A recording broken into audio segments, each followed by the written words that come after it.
Hello guys! Hello Earth Signs, Virgo, Capricorn, and Taurus. Welcome dito sa aking channel. Kapalaran 888, alamin natin kung anong messages, vibration, gabay, energy para sa inyong lahat. Okay, Earth Signs, Virgo, Capricorn, and Taurus. I hope na makuha mo ang energy. Okay. Meron kang artistic expression, twin flame, go now. Oh, priorities. Earth Signs, Virgo, Capricorn, and Taurus. Ang araw na ito is parang pinagsasabihan ka ng iyong spirit guides, helpers na kung ano yung gusto mo, gawin mo. Okay? Kung ano yung kailangan natin na gawin, gawin mo na. Diba? So, wag kang tamarin. Diba? Parang ganun. Kasi priorities to eh. Diba? So, kung ano do yung priority mo sa araw na ito, gawin mo siya. Okay? Relationship, nakikita natin na siguro if ever man na single ka na Earth Signs, hindi ka naman nagmamadali. Masaya ka sa pagiging single mo. Masaya ka sa kung ano yung meron ka sa ngayon.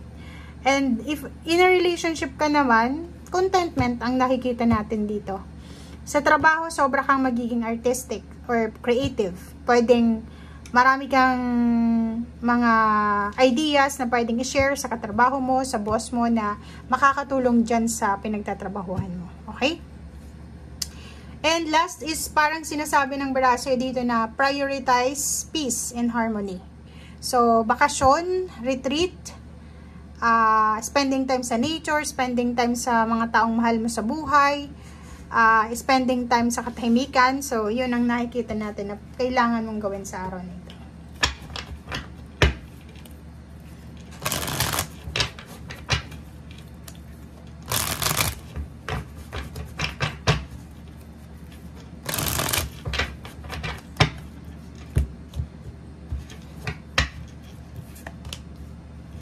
Okay, 4 of Wands. Wow.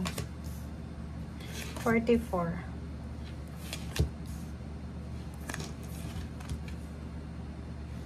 Okay, Earth Signs, ang ganda ng baraha mo. Kasi, kung makikita mo dito, sinasabi na wala ka namang issues sa ngayon. 'Di ba? Family life, masaya ka. Yun nga, kontento ka. Wala ka namang mga issues sa pamilya mo. Nakikita natin dito may mga Earth Signs na posibleng nagpapatayo ng bahay, nagpaplanong magpatayo ng bahay, nagpaplanong lumipat ng bahay, nag-iipon ng pera, parang ganun. May iba sa iyo dyan na kailangan mag-ipon ng pera, kailangan magtrabaho, di ba? Kailangan magtrabaho, especially Virgo and Taurus. Nakikita natin na yung iba is naghahanap ng trabaho, nag-iipon ng pera, or yung iba is kailangan magtrabaho, mag-double time, kasi may kailangan silang pag-ipunan. It's either family occasion, kasal, nakikita ko dito kasal, birthday celebration, graduation, housewarming, house blessing. And sinasabi ng Barasay dito na may mga tao sa paligid mo na pwedeng makatulong sa'yo sa kung ano man itong pangangailangan mo. Okay? Merong ditong magic, sinasabi ng barahan na huwag kang panghinaan ng loob. Kung ano man itong minamanifest mo sa ngayon, like gusto mong magkaroon ng bahay, ng ipon, gusto mong magpakasal, gusto mong mag-celebrate, pwede mo daw yan magawa. Pwedeng pwede. Okay?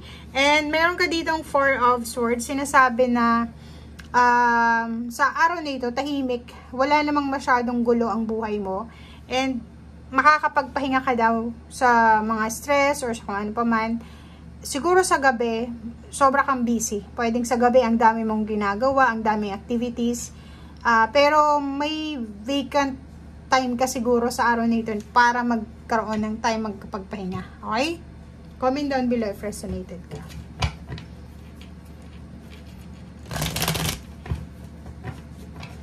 Ano pa ba?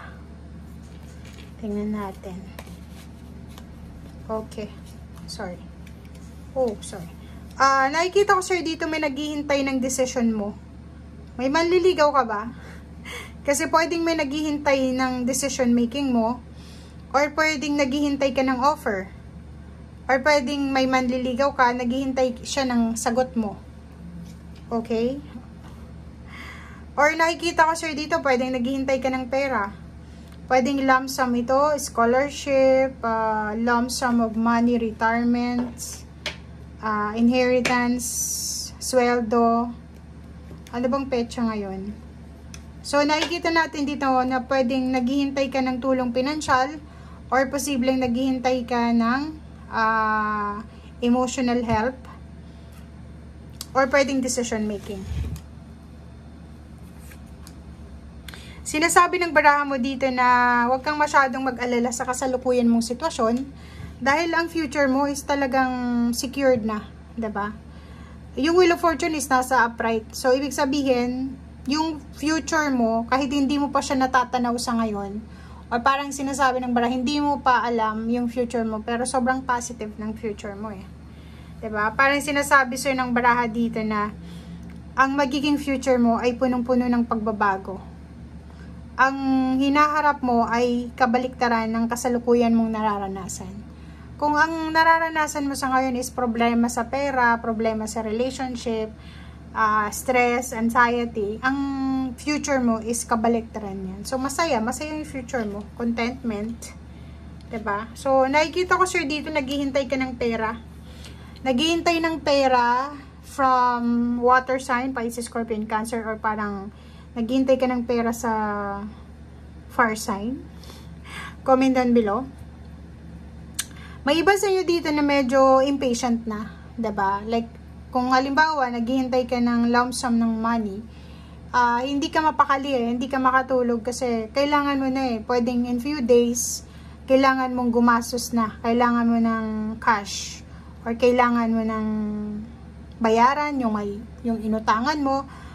And yung 7 of Pentacles na to is trinabaho mo na to 'di ba? Parang tapos na to nag-effort ka na dito. So, ang sabi sa'yo ng King of Cups, so since nag-effort ka na, ginawa mo na yung best mo, hayaan mo na lang, 'di ba? So, kung darating siya, wag mong stressin ang sarili mo. Kasi mapapagod ka talaga Dito, may isang earth signs na pagod sa paghihintay kung kailan ito darating. Pagod na pagod siya kung kailan matatanggap yung pera, kung kailan darating sa bank account niya, or kung kailan babasahin yung message niya doon sa taong inuutangan niya, or kung ano man ito. Okay? So, be calm, 'di ba? Kalmahin natin ang ating sarili. Basta alam mo sa sarili mo na wala kang pagkukulang, ginawa mo na yung effort mo, trinabaho mo na siya, so deserve mong makuha ito. Mapapera man yan, promotion, or salary increase. Okay? Thank you guys. Bye!